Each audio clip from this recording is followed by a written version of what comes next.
বলেছিলাম ইব্রাহিম আলাইহিস সালাতু ওয়াস সালাম 70 বার কেন ছুরি চালাইলেন? প্রথমবারেই তো দুম্বা আল্লাহ পাঠাইতে পারতেন। দুম্বাটা কে পাঠাইছে? জান্নাতি দুম্বা পাঠাইছেন। প্রথমবারে দিলেই তো জবাই হয়ে যেত।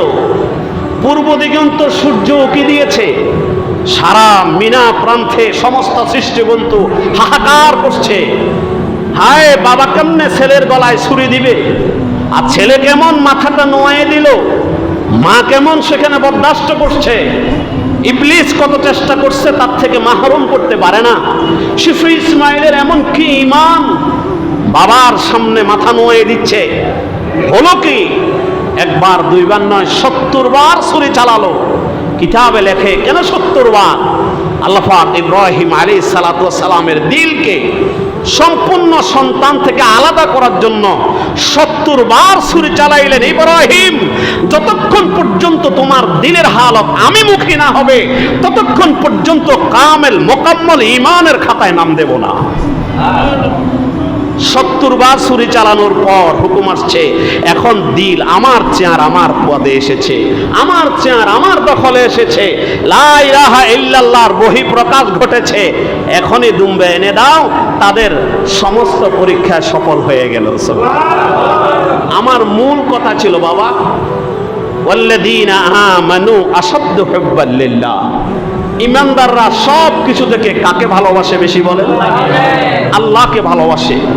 সকল সৃষ্টি থেকে ইমানদার আল্লাহকে ভালোবাসে। মাহফিল থেকে অনেক কম। কি বলে?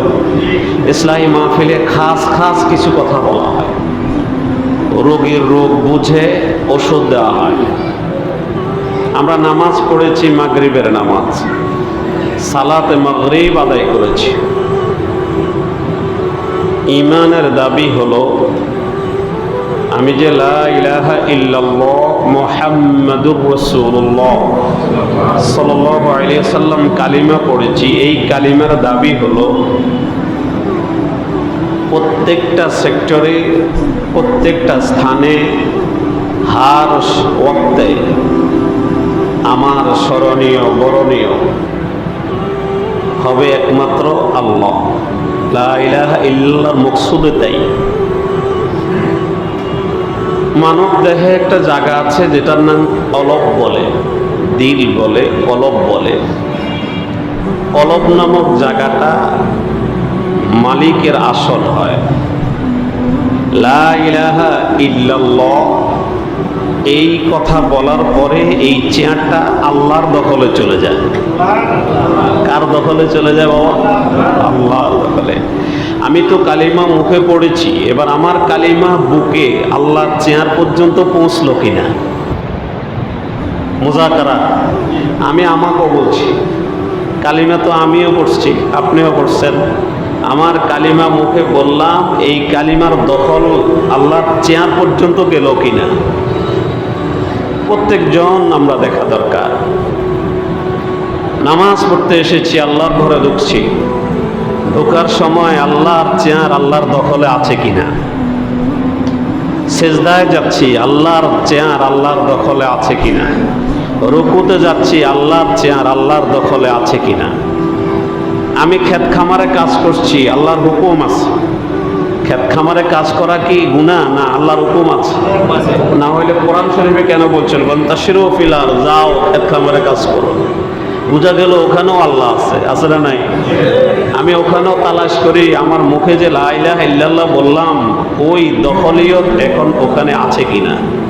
ছেলে সন্তান লালন পালন করি, এটাও আল্লাহর হুকুম আছে।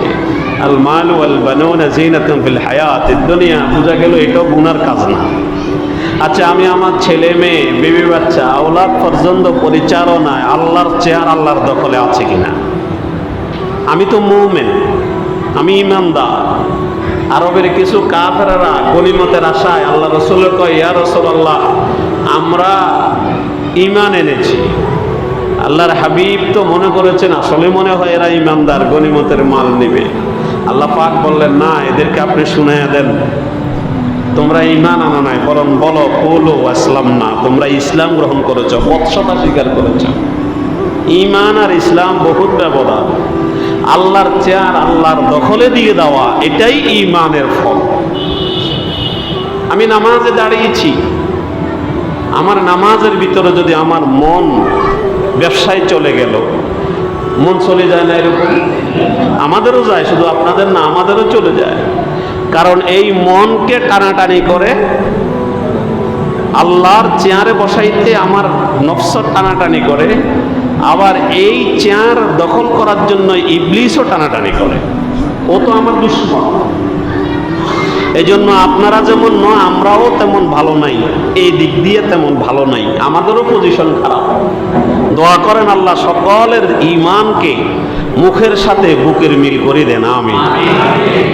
আল্লাহ আমাকেও দান করেন, আমিন। আল্লাহ আপনাদেরকেও দান করেন। নামাজে দাঁড়াইলাম, আল্লাহু আকবার বললাম, কি বলছি বাবা? তাকবীরে তাহরিমা সব হারাম করে দিয়ে একমাত্র এই চেয়ার রবের জন্য খালি করে আল্লাহু আকবার বললাম। এবার আমি খেয়াল করি আমার এই চেয়ার আল্লাহর দখলে আছে কিনা। যদি থাকে, আমার মন কেমনে ছেলের দিকে যায়। আল্লাহ কিন্তু এটা সহ্য করেন না, আল্লাহ বরদাস্ত করেন না। চেয়ারটা সম্পূর্ণ আল্লাহর দখলে থাকতে হবে। প্রত্যেকটা নবীকে আল্লাহ এই ঈমানের ফল চেয়ারখানা দখলে দাওয়াত দিতে বলছেন। ওয়ালাকাদ আরসালনা নূহান ইলা কওমিহি وقال يا قوم اعبدوا الله ما لكم من إله غيره وإلى عاد أخاهم هودا قال يا قوم اعبدوا الله ما لكم من إله غيره وإلى ثمود أخاهم صالحا قال يا قوم اعبدوا الله ما لكم من إله غيره وإلى مدين أخاهم شعيبا قال يا قوم اعبدوا الله ما لكم من إله غيره। নবী সাল্লাল্লাহু আলাইহি ওয়াসাল্লামকে বলেন, قال للناس إني رسول منكم جميعا الذي له ملك السماوات والأرض لا إله إلا الله وهو حي قيوم। প্রত্যেকটা নবীকে আল্লাহ পাক এই দাওয়াত নিয়ে পাঠাইছেন, মুখের কালিমা যেন ফল কলবে যায়, এই চেয়ার যেন রবের আসন হয়। আল্লাহ ছাড়া কারো ইবাদত করা যাবে না। নামাজে দাঁড়াইলাম, মন যদি বাহিরে চলে গেল, আমি তো আমার রবরে আমার চেয়ারে বসাইতে পারলাম না। অথচ আল্লাহ বরদাস্ত করেন না। এই চেয়ার শুধুমাত্র আল্লাহ। আল্লাহর এই চেয়ার নিয়ে কেউ কাড়াকাড়ি করলে আল্লাহ সহ্য করেন না। ইয়াকুব আলাইহিস সালাতু ওয়াস সালাম থেকে হযরত ইউসুফরে আল্লাহ 40টা বৎসর আলোক করে দিয়েছেন। কত বৎসর? ইয়াকুব আলাইহিস সালাতু ওয়াস সালাম চোখের বিনাই হারিয়ে ফেলেছেন। ওয়াবিয়াদাত আইনাহু, চোখের দৃষ্টি হারিয়ে ফেলেছেন। 40 বছর পর সন্তানের জামা বাবার কাছে এনে দেওয়ার পর চোখের দৃষ্টি পেয়েছেন। আল্লাহ পাক ইয়াকুব পয়গম্বর আলাইহিস সালামকে প্রশ্ন করেন, কেন জানো? ইউসুফকে কেন আলাদা করলাম? ইয়াকুব আলাইহিস সালাম নামাজে দাঁড়াইলেন। পিছনে ইউসুফ ছোট শিশু ছিলেন, একটু কান্নাকাটি করছেন। আমরা মসজিদে এরকম ছোট শিশুদেরকে নিয়ে আসি না? অবুঝ কিছু শিশু মসজিদে আসার পর এরা কান্নাকাটি করে, তো মন কি আর মুসল্লায় থাকে নাকি চলে যায়? চলে যায়। ইয়াকুব আলাইহিস সালাতু ওয়াস সালাম নামাজে, মন চলে গেলেন ইউসুফের দিকে। আল্লাহ পাক ইয়াকুব পয়গম্বরকে বলেন, ইয়াকুব, তোমাকে যে 40টা বৎসর কষ্ট দিয়েছি, ইউসুফকে আলাদা করে দিয়েছি, তুমি জানো কেন? একদিন নামাজে দাঁড়িয়েছিলে, আমার চেয়ারে আমাকে বসাবে, এটাই ছিল তোমার সাথে আমার কথা। তোমার সাথে আমার চুক্তি ছিল, এই চেয়ারের মালিক শুধুমাত্র আমি, আল্লাহ লা ইলাহা ইল্লাল্লাহ। এই চেয়ারের মালিক শুধুমাত্র আমি। তুমি নামাজে দাঁড়িয়েছ, ইউসুফের দিকে তোমার দিল চলে যাওয়ার পর আমি খেয়াল করেছি তুমি আর আমার দিকে কর্ণপাত করছো না, বিধায় তখন আমি বলেছি ইউসুফরে তোমার থেকে আলাদা করব, 40 বছর আলাদা করে রেখেছি। ইব্রাহিম আলাইহিস সালাতু ওয়াস সালাম ইসমাইলের গলায় ছুরি দিচ্ছেন, 70 বার ছুরি চালালেন। কেন? প্রথমবার দুম্বাটা এনে দিলে তো জবাই হয়ে যেত। আলহামদুলিল্লাহ, আমাদের মেহমান এসে গেছে, আলহামদুলিল্লাহ বলে। হুজুর একটু চা পান করবেন, সামান্য চা পান করে আমাদের মাঝে আসবেন ইনশাআল্লাহ। আল্লাহ সেহত আফিয়তের সাথে লম্বা হায়াত দান করেন, আমিন বলে। মকবুলিয়তের হায়াত আল্লাহ দান করেন, আমিন। প্রত্যন্ত অঞ্চলে চষে বেড়াচ্ছেন, যুবকদেরকে আল্লাহর দিকে আহ্বান করছেন। আল্লাহ কবুল করেন, প্রত্যেকটি কথা আল্লাহ কবুল করেন, আমিন। বলতে